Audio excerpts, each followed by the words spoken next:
Hi folks, welcome back. Right, as you know, my next project is a pair of plough handles for a 1917 plough that my mate's restoring. In order to do that, there's some chisel work involved. Now, I don't have a woodworking mallet, so today's project is to make one. With the aid of the mallet blanket here from Emma Cook, the Tiny Turner, and her live demo tutorial, we should get this on the lathe and see if we can make ourselves a mallet.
So I just want to quickly show you the tool I made. It's very rough.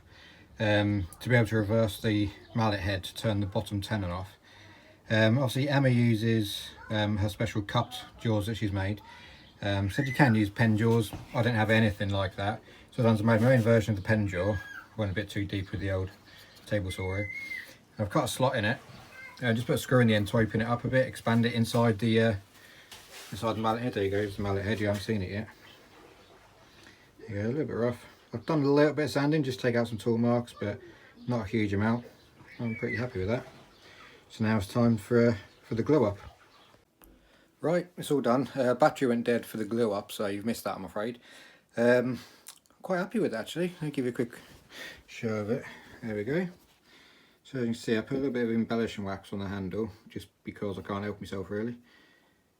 There's a few tool marks and stuff, but I mean I did go over it with a bit of 80 grit and up to 150, just try and take some of the tear out, but obviously with a bit of use that should bed in. I just need to let the glue dry, figure out a way of taking that off the top of it, because I don't have a bandsaw or a vice end to stick it in and hold it tight while I saw it off, so maybe a case of onto the belt sander maybe, put a clamp on that, turn it upside down, see if I can sand that down. But otherwise, pretty happy with it. I forgot to mention at the beginning of the video, so the blanks, like I said, came from Emma. It's a beech head, as most you can probably tell anyway, and an ash handle. I'll put a little bit of detail in there just to maybe help with the grip a little bit, but overall, yeah, I'm happy with that. It means I can now get on to the next project, which, as I said before, is the handles for the plough. There's a bit of chisel work to do down the middle of them, so that's why I wanted to make this. So see if I can get on with it. Cheers for watching, folks. Thanks a lot. Bye.